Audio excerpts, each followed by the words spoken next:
Abandonment to Divine Providence. Part 19. Letter 8. Annoyances caused by good people.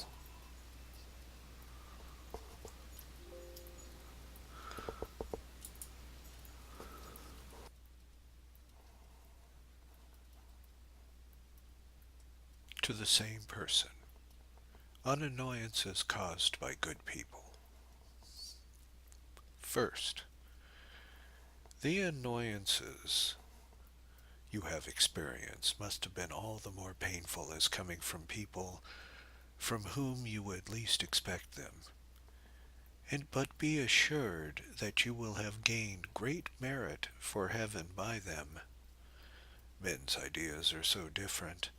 They often vary according to their interests or temper, and each is convinced of his own sense, and that he has right on his side.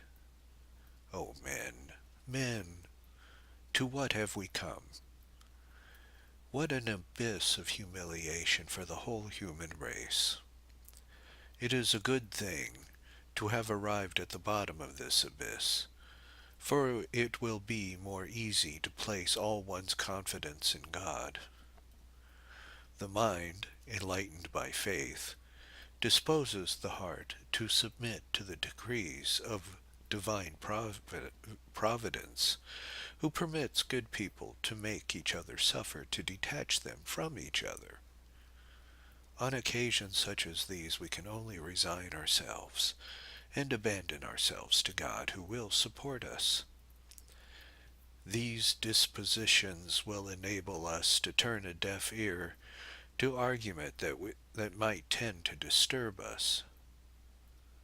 Whether we consider ourselves or the conduct of others towards us, there will never be wanting specious reasons for becoming vexed and uneasy. But there is never any reason for depression and worry. These irregular emotions are always contrary to reason as well as to religion, and the peace of which they deprive us is of incalculably more value than that for which we sacrifice it. 2. For the rest, it is always allowable to speak in confidence to a director, to obtain consolation, strength, and instruction, but always do so with charity and discretion. Nevertheless, it is better and more perfect to keep silence. It is to God alone that we should confide our vexations, and tell all as to a friend, or director worthy of our entire confidence. This is an excellent and easy way of praying, and is called the prayer of confidence, and the outpouring of the heart before God. By it is gained great spiritual fortitude, and from it proceeds consolation, peace, and courage. If you continue to live as you are now doing, very imperfectly, and no doubt, but with a sincere desire to improve, and with efforts proportioned to your weakness, salvation is certain. Even the fear you feel about it is a gift of God, provided that it does not go so far as to trouble you, and to prevent you frequently the sacraments, practicing virtue, or continuing your spiritual exercises. As for the hardness of heart and want of feeling that you complain about, be patient and offer this affliction to God in a spirit of penance as you offer him your illnesses and bodily infirmities. Those of the soul are much harder to bear, and consequently more meritorious.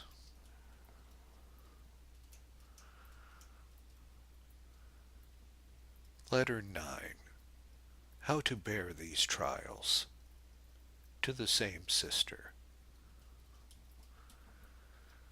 I feel keenly my dear sister, the painful nature of the trial to which God has subjected you, and the sadness of your heart at receiving these daily wounds. It is true, I own, that it is necessary to be very holy to be able to let such things pass unnoticed, without feeling any kind of resentment. But if you cannot attain such perfection yet, try at least during these times of trial, first to dismiss as far as you are able all those thoughts, feelings, and that language likely to embitter your mind. Secondly, if you cannot succeed in doing this, at any rate, say interiorly, in the superior part of your soul, My God, you have permitted this. May your adorable will and divine decrees be accomplished in all things. I sacrifice to you this affliction and its consequences according to what pleases you. You are the Master.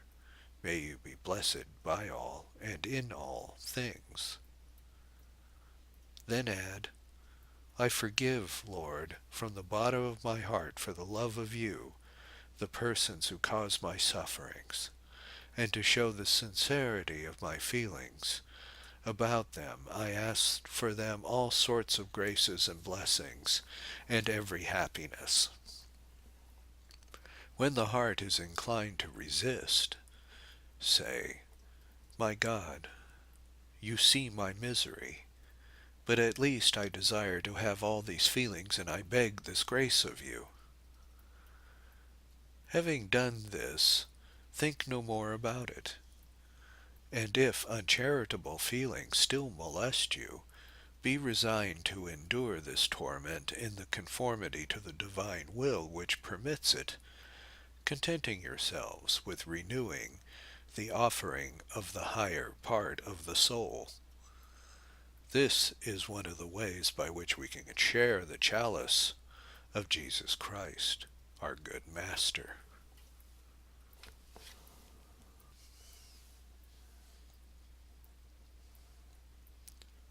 Letter 10. To seek God in our trials.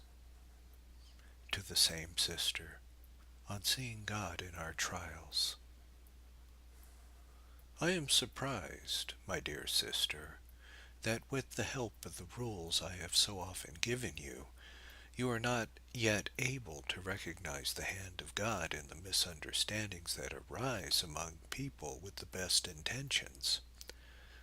God, you say, does not inspire anything that brings trouble.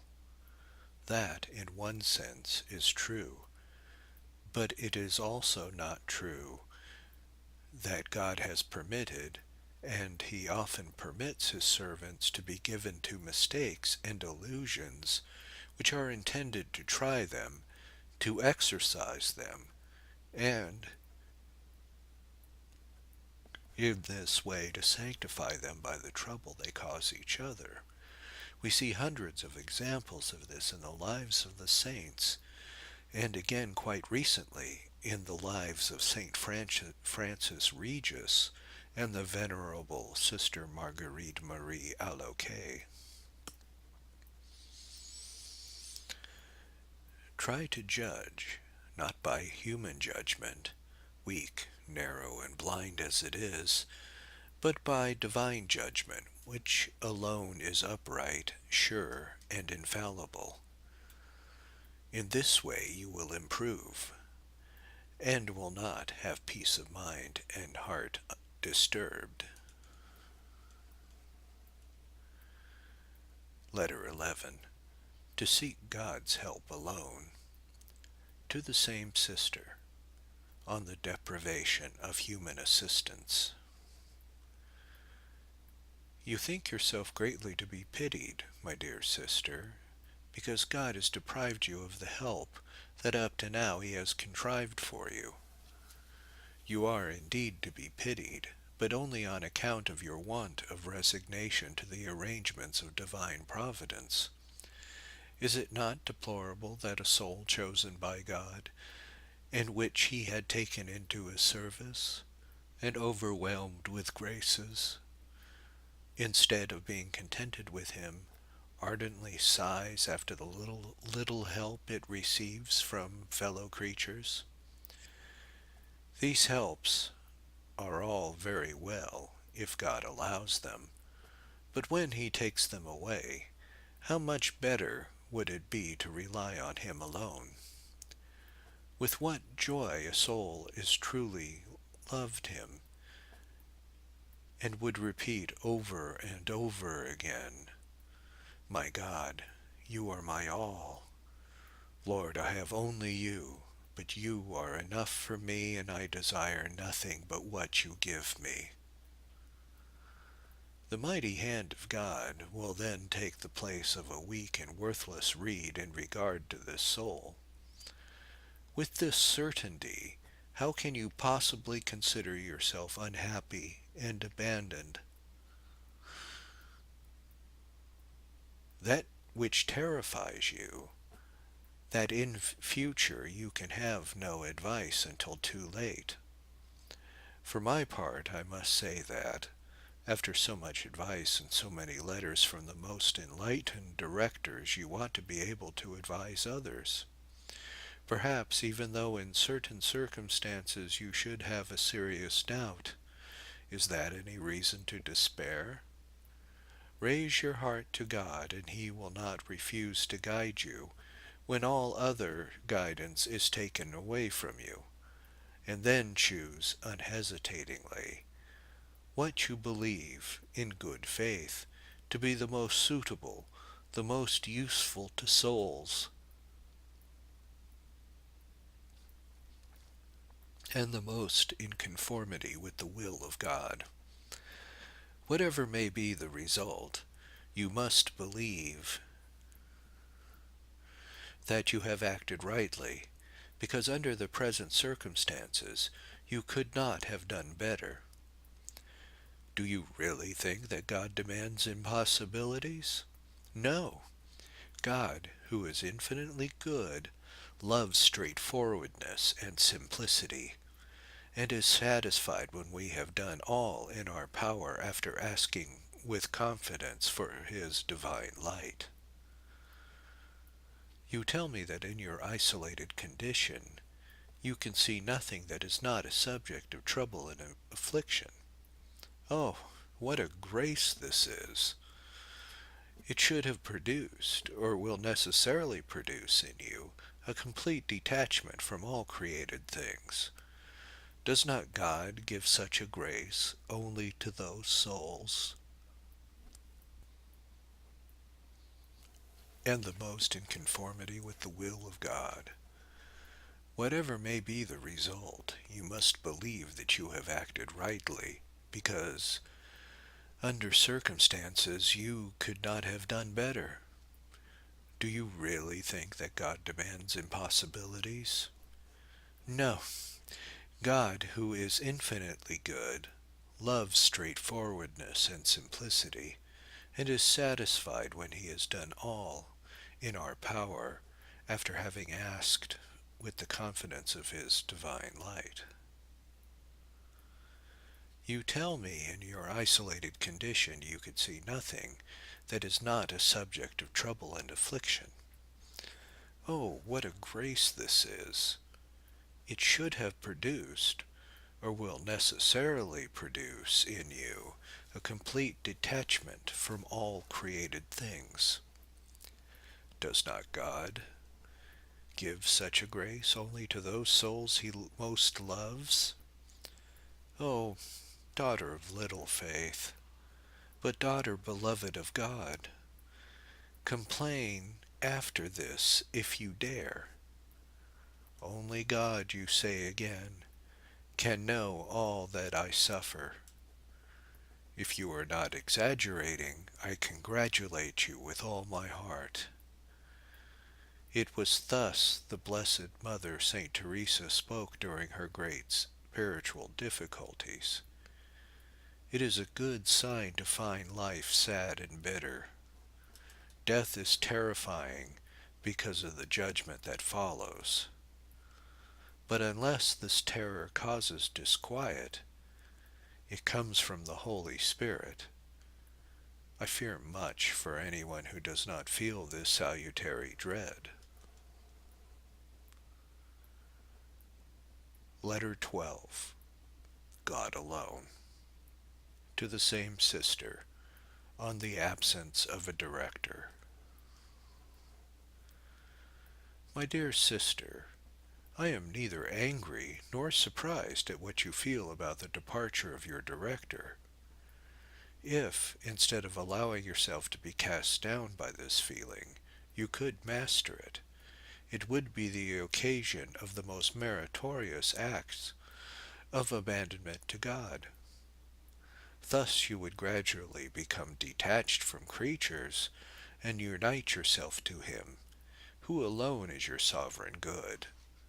Oh, what a joy! What safety as to the future life and unchangeable peace for the present, to be in God alone, to have no other treasure, no other support, no other help but hope in God alone. I wish I could send you a beautiful letter that one of your sisters has written to me on the subject. She says that, for a whole month, this thought, God alone, I have only God, gave her so much consolation and support, that instead of regret, she felt full of peace and an inexplicable joy. It seemed to her that God took the place of a director, and that in future he would correct and instruct her himself. It was to him I recommended you when I left, and continue to do so. This is the farewell that Mother blank bid me on the eve of my departure. Father, I bid you farewell, as this is the will of God. That same evening she went to console the other sisters, and the next day held the conference as usual. Since then she has had much to suffer, but has done so with a resignation that was worth more than any gratification, even spiritual.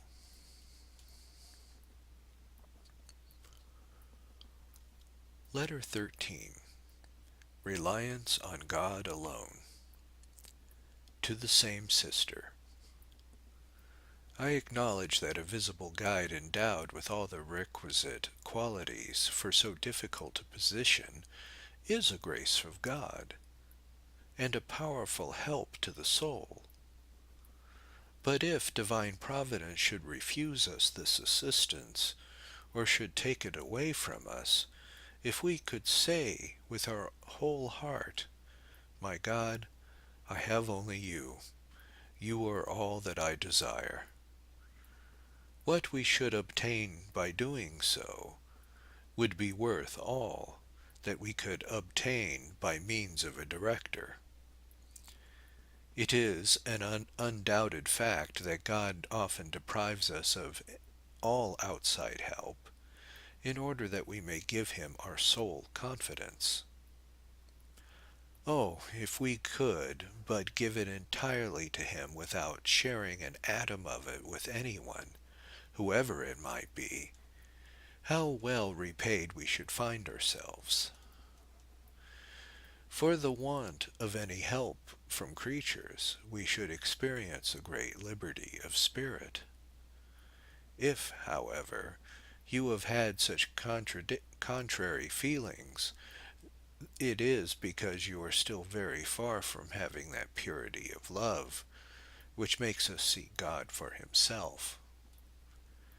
In fact, this is evident because the extreme sorrow and trouble which a soul is deprived of exterior help abandons itself can only proceed from an immediate attachment to those human helps.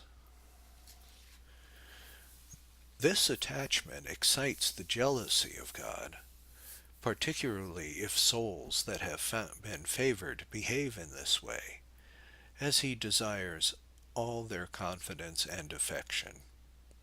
But take courage, as God has made you endure the severe trial arising from such attachment, he wishes in this way, and by means of this very pain, to moderate it gradually, until finally you are freed from it altogether. Allow him to effect in you this desirable purification, and compel yourself to fulfill his designs faithfully. This will be an operation of grace as salutary as it is painful. You must endure it patiently, as you would endure the sufferings of some painful remedy intended to cure certain serious complaints. However, if you cannot once succeed in becoming completely detached, at least desire with all your strength to become so, and moderate as much as you possibly can the sorrow of which you cannot entirely rid yourself. God will do the rest when he thinks fit. Offer yourselves to him to do with you as best pleases him, and show him simply and humbly all your misery and weakness. That will suffice. This good master asks no more at present, because this is all you can do. Rise quickly from your frequent falls, which, as far as this matter is concerned, are not sins but merely imperfections. For the rest, be satisfied to go to confession for the sake of absolution, then go to communion as usual. In other respects, your only help will be God. The rules which you have been given on former occasions will suffice to guide you, provided that you allow God to animate them with his spiritual unction. The more you wish for something fresh, the more tormented you will become, and to no purpose. And you will also commit many imperfections which will impede your spiritual progress, just as much as real sins prevent others entering the way of salvation. The fear of not knowing, or of passing over many interior sins, is another temptation of the enemy to deprive you of peace and to disturb you. I command you for God's sake to make yourself quite easy in this respect, contenting yourself with mentioning in confession that which your conscience tells you is the most important. Leave all the rest to the very great mercy of God without worrying yourself at all about it. Thus your confessions will be unconstrained and peaceful, and this way will also be very fruitful. If we give way to trouble, we derive hardly any fruit from our confessions, and this the devil knows very well. If you have any difficulty in finding positive sins that you know to be such, just mention some particular sin of your past life, and after be at peace. This is the usual practice of well-intentioned persons, and you will lose nothing by following it. Letter 14. Abandonment in Trials. To the same person. On abandonment in trials of this nature. My dear sister, first, I always exhort you to be patient and to abandon yourself to God, because you have need of these virtues. God alone is all. Everything else is nothing. Attach yourself to him, therefore, strongly, entirely, and resolutely. He has intentions and designs which are not for us to fathom. For all our ills there is no other remedy.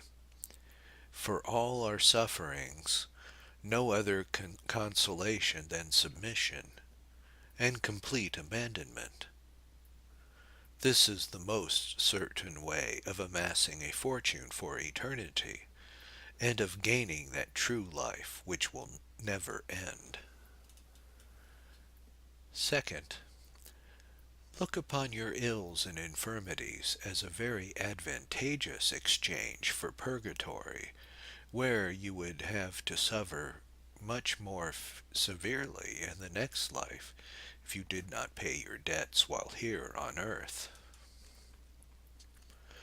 One simple fiat during your exterior and interior pains will be enough to make you acquire true sanctity.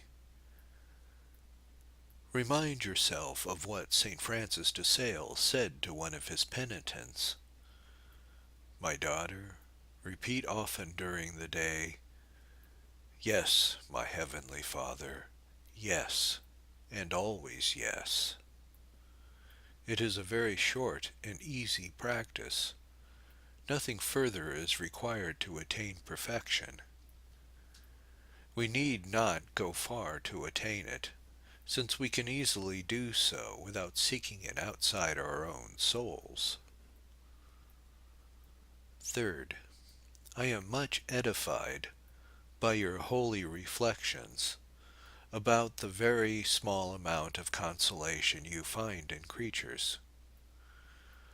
I strongly approve of your taking this as a merciful punishment for your over great tenderness and excessive affection for your relations and friends. A trial endured in such a manner cannot fail to contribute powerfully to recall your affections to Him for whom we are created, and apart from whom we can find no repose.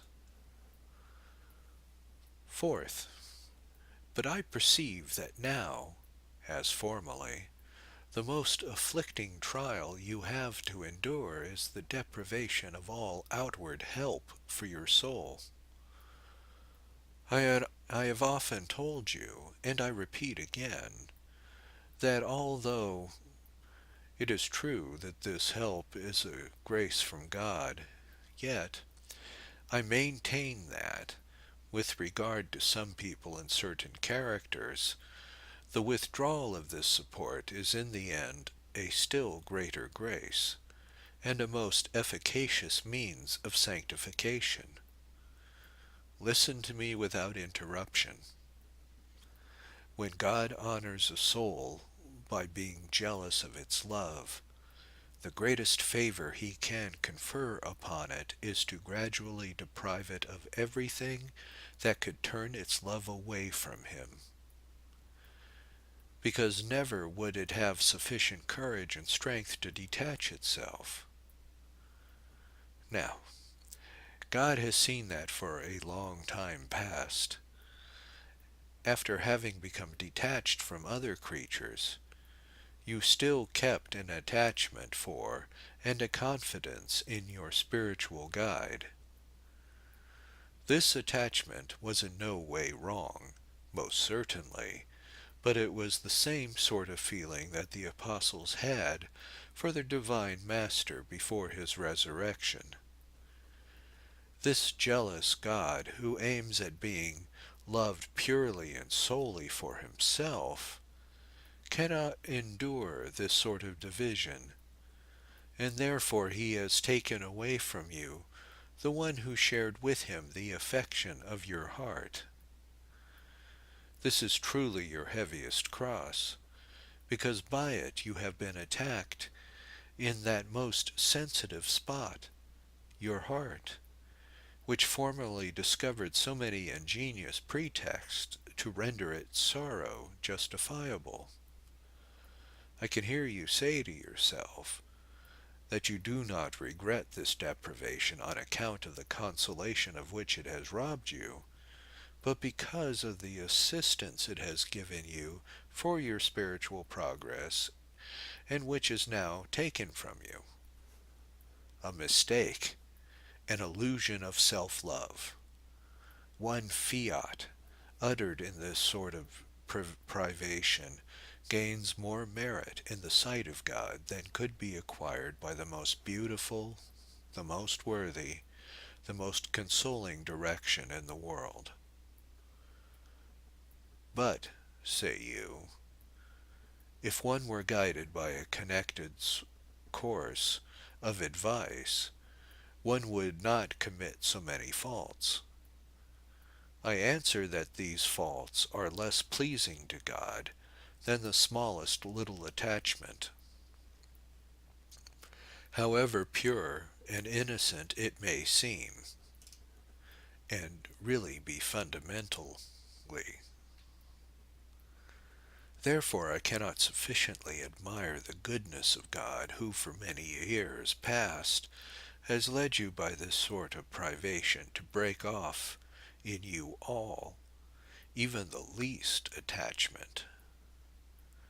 At present he is attacking your body by illness to detach you from yourself. He attacks the soul by weariness, disgust, callousness, and other troubles to detach you interiorly from all sensible help and consolation. But if you will but allow him to act freely in you, you will come at least to adhere only to him by pure faith and in the Spirit, or, as St. Francis of Sales puts it, by the higher faculties of the soul.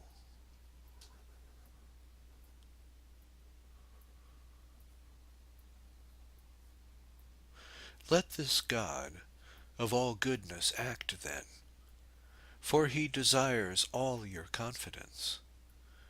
I cannot help adding that the longer I live, the more clearly I see and understand that everything depends solely on God, and that if everything is left to him, all will go well.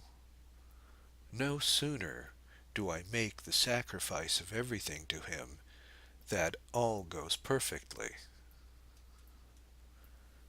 Fifth, if you do well to think that there are others who have much heavier crosses than yours, but be careful that the thought of the weight of yours does not prevent you to be resigned to God.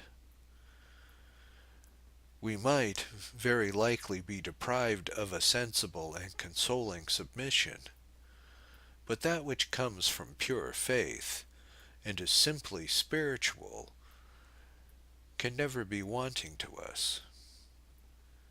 That which is not spoilt by any sort of vain self-complacency is very much more meritorious.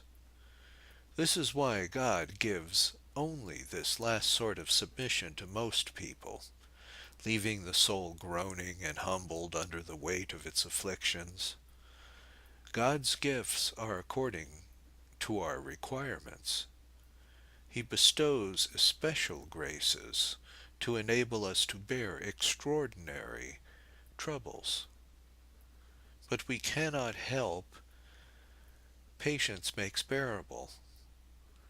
This is what a pagan philosopher said, enlightened only by human reason. What then may not faith and religion make us think and say when we look at the crucifix and think of the internal happiness in store for us?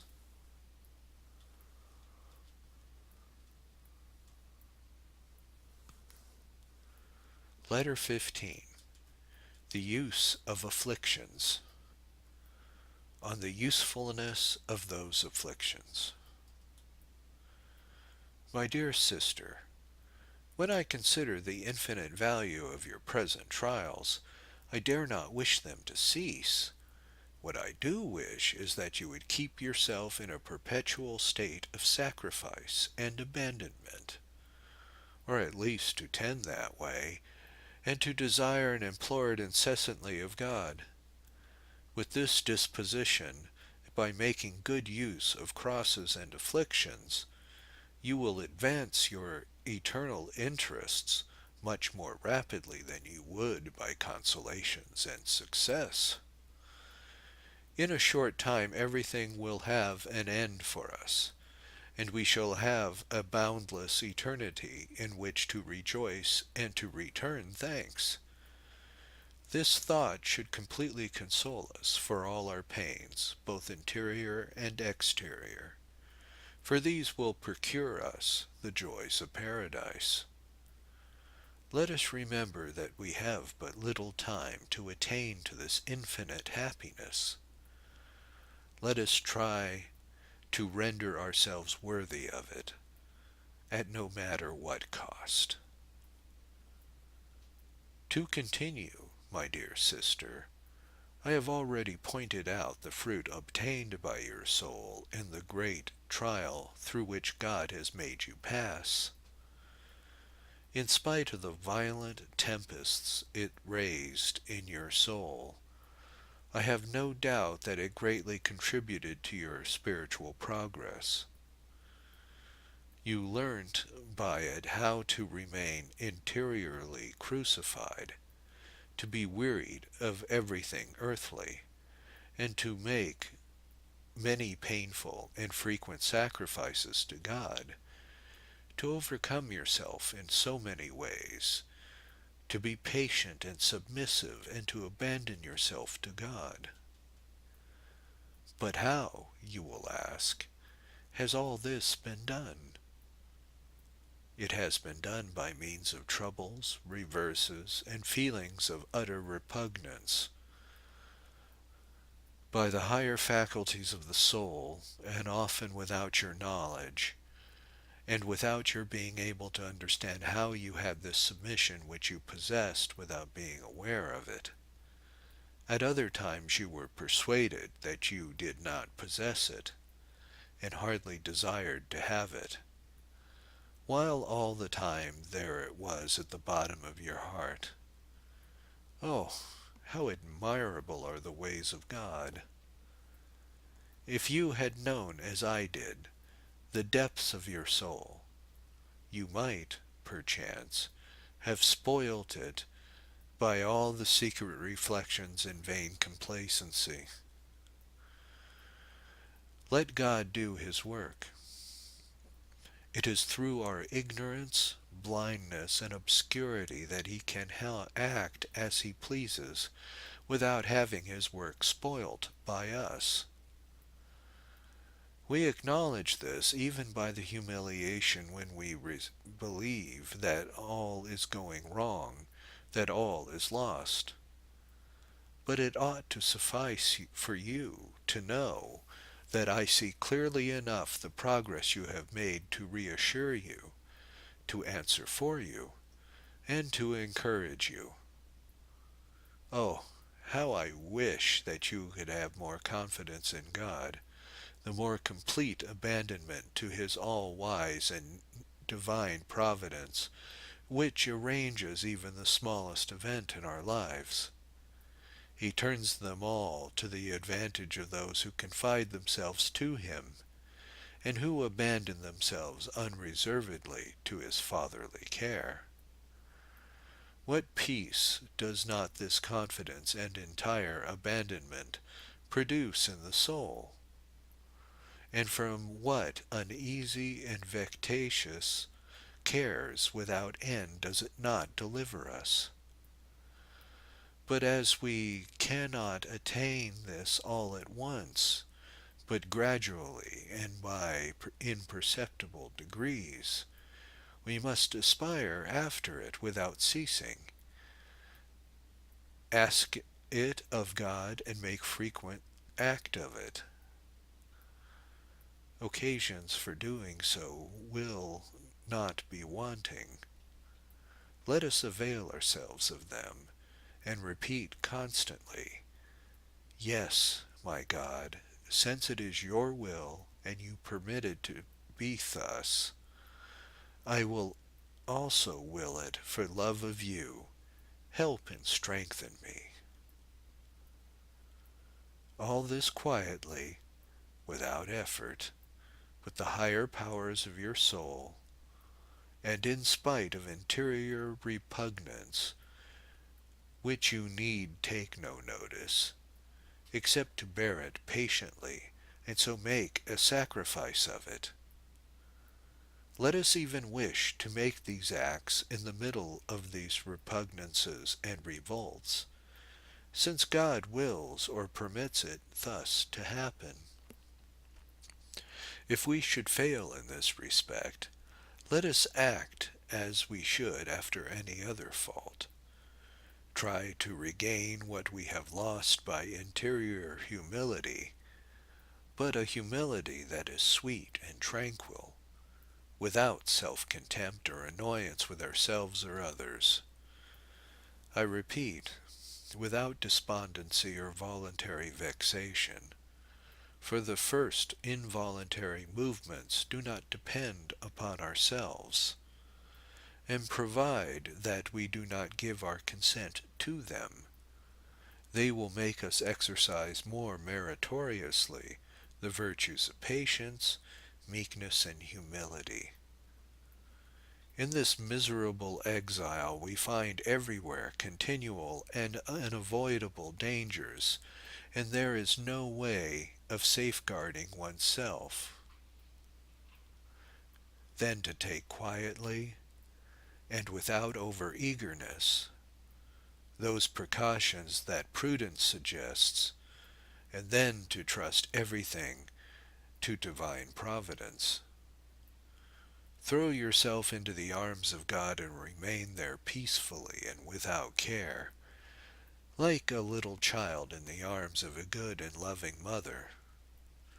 Whoever knows how to make use of this practice will find in it a treasure of peace and of merit. Try to act thus about everything and at all times, and to adopt somewhat of this interior spirit. Nothing could be more calculated to pacify and to moderate impulsiveness and natural impetuosity. Nothing could better prevent or soften 1,000 bitter annoyances and 1,000 uneasy forebodings. The state of P.F. is to be lamented. God wills to sanctify her indeed, since he afflicts her so grievously at the end of her life. At that time it is doubly hard to nature to be neglected. But what a consolation to be able to suffer so much for God before going to appear before him. Consolations are in truth a great blessing, but not to be compared to sufferings and trials. God preserve me from that sort of blessing. I have no doubt I should like it and find comfort in it. A middling virtue could make a good use of the first grace, but it would require heroic virtue to practice, with God's help, the second. I remain yours in our Lord until death and even after, if God will do me this favor. I sincerely hope he will. Letter 16. Detachment. To Sister Marie-Thérèse de Villeminel.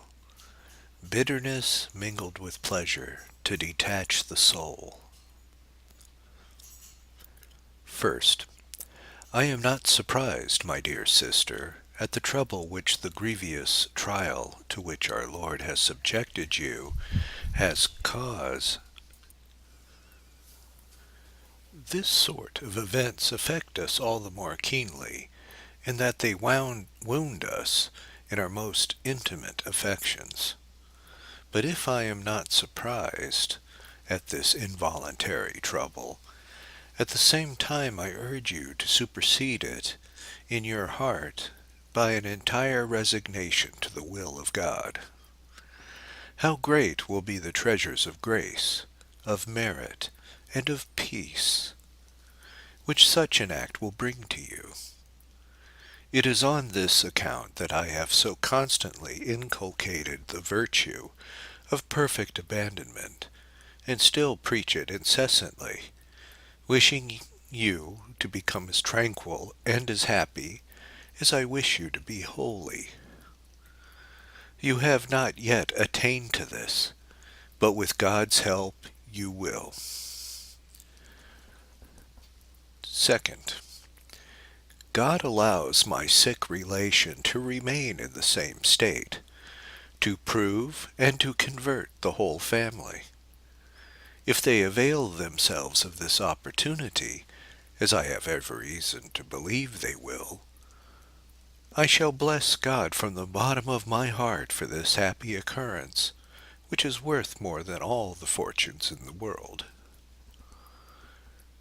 Third, I am about to lose the best and dearest friend I had left, one whom I most esteemed, and on whom I could thoroughly rely. God has willed it thus. His holy will be done. Fiat, I commend him to your prayers. Fourth, blessed be God in all, and for all, but especially in this, that he knows so well how to make everything serve for the sanctification of his elect by another. On this subject the holy Archbishop of Cambray has well said that God makes use of one diamond to polish another. What a useful thought for our consolation, and one that will prevent us from ever being scandalized at the little persecutions of one another that good people are given to. Fifth, hail and rain had caused great havoc in many provinces as well as in your neighborhood. May God grant us grace to derive profit from these disasters for the expiation of our sins. A simple and sincere fiat is worth more than all the superfluities that we desire, because it adds to our treasure for eternity. Once filled with these high hopes and thoughts, we shall feel much less the occurrence of this short and miserable life. Sixth, by dint of constantly thinking of death, we shall gradually come to contemplate it without shrinking. Father Bourdelot has very well expressed this when he said, "The thought of death is indeed a sad one, but by dint of considering it as salutary, it will at last appear almost pleasant." And a Jesuit theologian, Father Francis Suarez, said when his last moment came, "I did not know it was so sweet to die." Seventh, sometimes one hears it said, I have no longer either help to fortify me or instruction to encourage me. This is an occasion for sacrifice. Fiat, fiat. All instruction, however much it may strengthen us, does not equal in value what we gain by one simple fiat, uttered in the lack of all extraneous help. The high road to all perfection is pointed out in the Our Father. Fiat viantulus tua. To say this with your lips as well as you can, and still more perfectly in your heart, and be assured that, with this interior disposition, nothing is wanting to you, nor ever will be. Learn by this to find repose in no matter what difficulties and troubles, because all will come right when God pleases, and according to our desires, if he should will it so, or permit it. Crosses and afflictions are such great graces that the wicked rarely converted without them, and good people are only made perfect by the same means. Eighth, God can easily make up for all, and really does so if we wish for nothing but Him, and expect to receive all from Him alone. It is in order to lead us gradually, and by happy necessity, to this beautiful and desirable condition that He frequently deprives us of all human aid and consolation, and in the same way He mingles bitterness with worldly pleasures to disgust and detach the soul of worldly people from them, in order to save them. Fortunate disappointments, happy privations, which come from the goodness of God rather than from His justice. It is thus that we ought to regard them.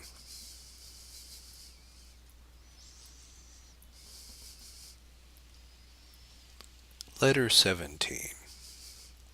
Conduct during trials. To the same sister, on conduct during trials. My dear sister, you ought not to be able to overcome your fears, and to check your tears after all the experience you have had of the way in which your mind creates phantoms when anything affects it keenly, making you indulge in idle terrors. If it is impossible to prevent these tiresome wanderings of the imagination, at least endeavor to gain some profit by them, and to make them a matter for interior sacrifice, and an occasion for the exercise of a complete abandonment to all degrees of divine providence, whatever they may be. I am of your opinion, and have never desired, and still less prayed, for pains and contradictions. Those sent by Providence are quite enough without wishing for more, or inflicting them on oneself. We must wait and prepare ourselves for these. That is the best way to gain strength and courage to receive them, and to bear them properly when God sends them. This is one of my favorite practices, and it suits me both for this life and the next. I offer to God beforehand all the sacrifices that occur to my mind without any effort of my own.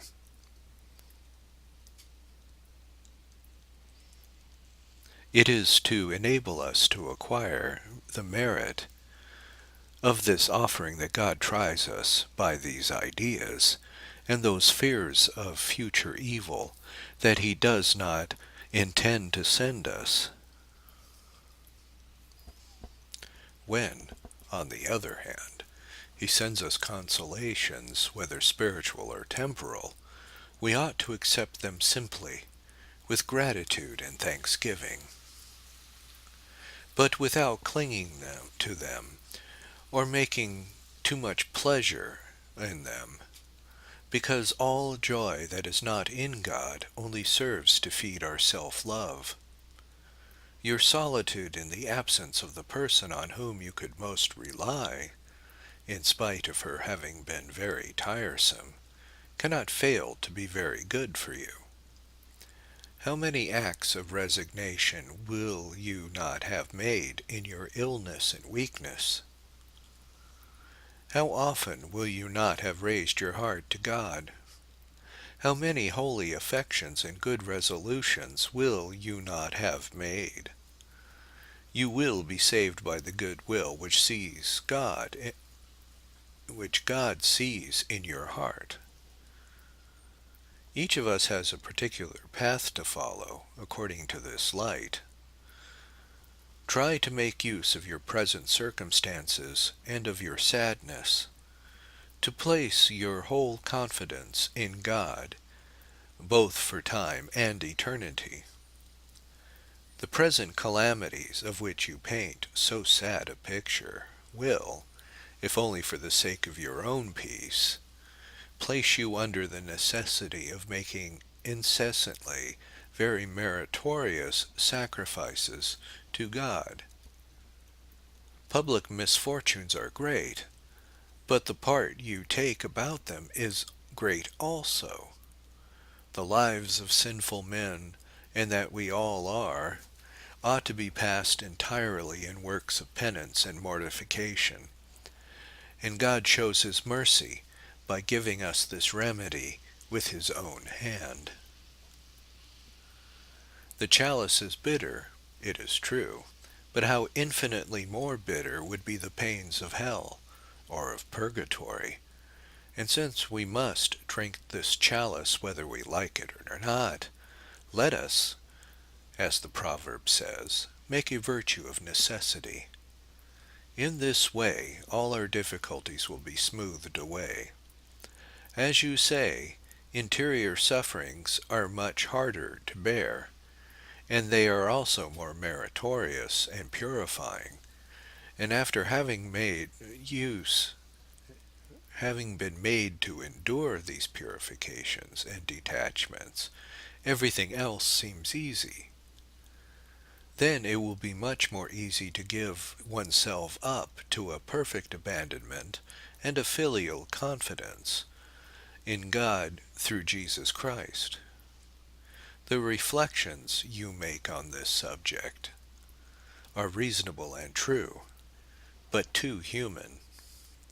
We would always revert to abandonment and hope in divine providence, for what can man do, exposed as he is to continual vicissitudes? Let us depend then on God alone, for he never changes, and knows better than we do what is necessary for us, and, like a good father, is always ready to give it. But he has to do with children who are often so blind that they do not see for what they are asking. Even in their prayers, to that they seem most sensible and just, to deceive themselves by desiring to arrange the future which belongs to God alone. When he takes away from us what we consider necessary, he knows how to supply its place imperceptibly, in 1,000 different ways, unknown to us. This is so true that bitterness and heaviness of heart, borne with patience and interior silence, make the soul advance more than would the presence and instruction of the holiest and cleverest director. I have had 100 experiences of this, and am convinced that, at present, this is your path, and the only things that God asks of you are submission, abandonment, confidence, sacrifice, and silence.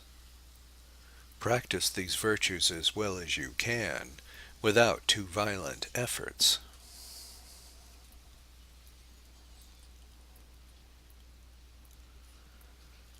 Letter 18.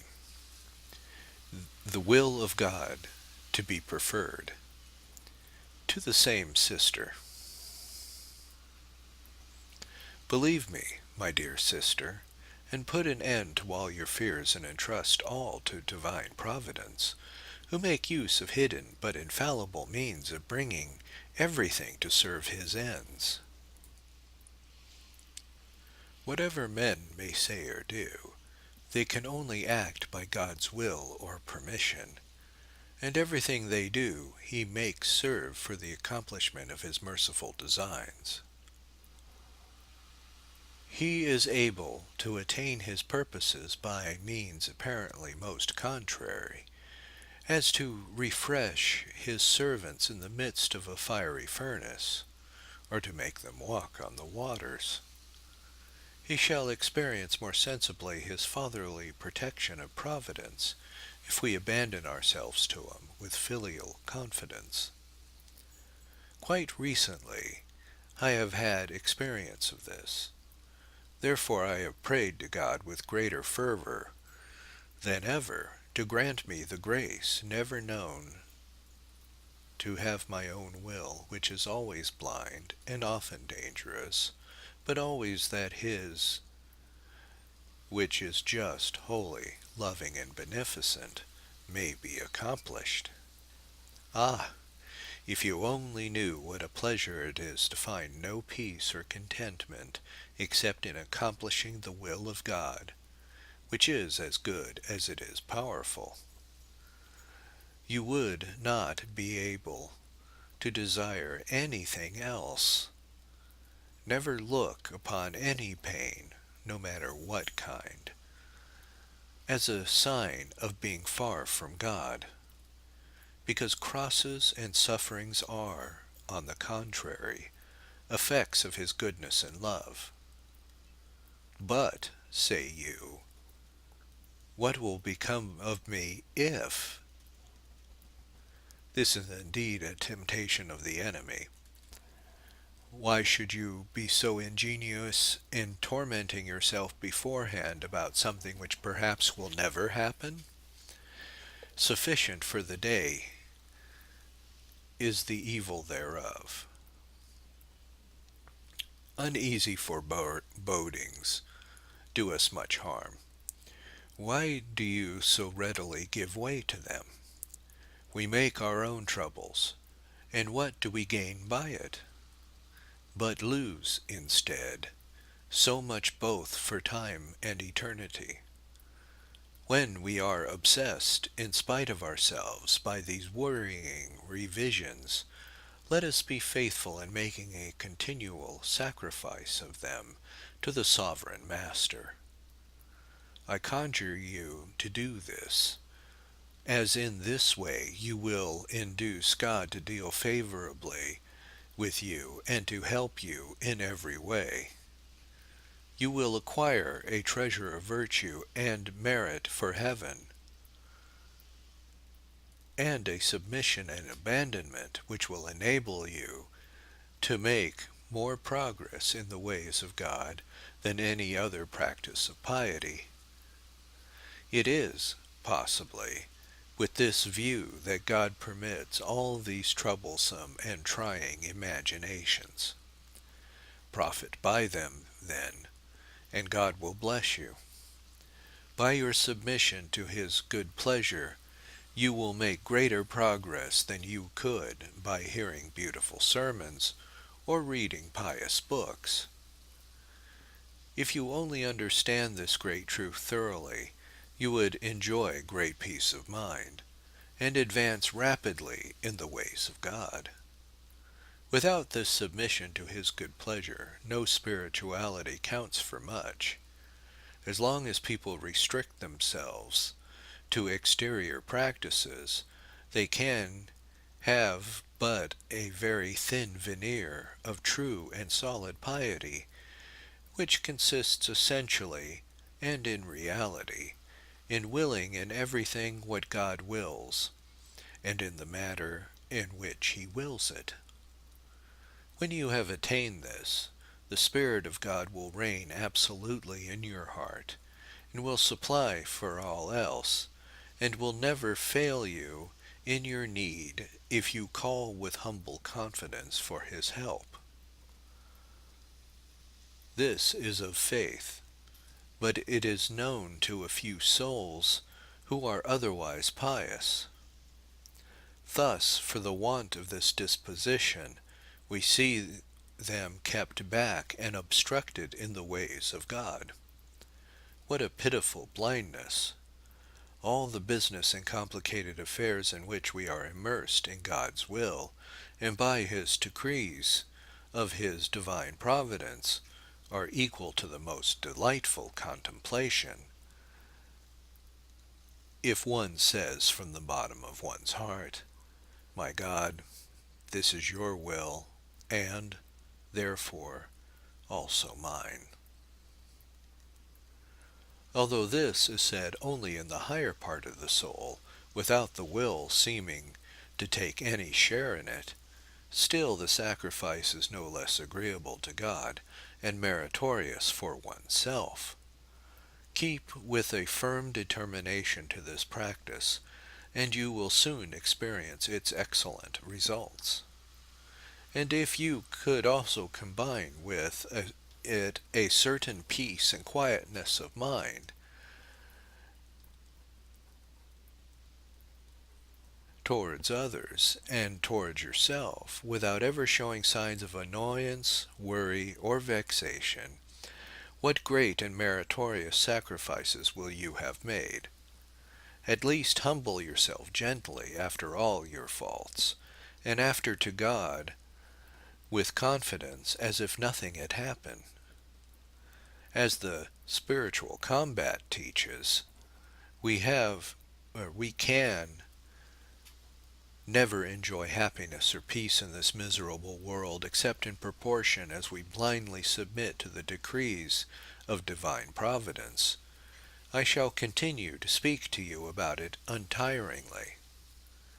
Believe me and rely on divine providence alone, and abandon everything to his care absolutely and without reserve. Do with simplicity what you believe you ought to do under the circumstances, so as not to tempt God, but do it gently, quietly, without effort, trouble, excitement, or eagerness. As St. Francis de Sales advises. Of how many anxieties, disappointments, and forebodings should we not rid ourselves, if we could only act in this reasonable and Christian manner?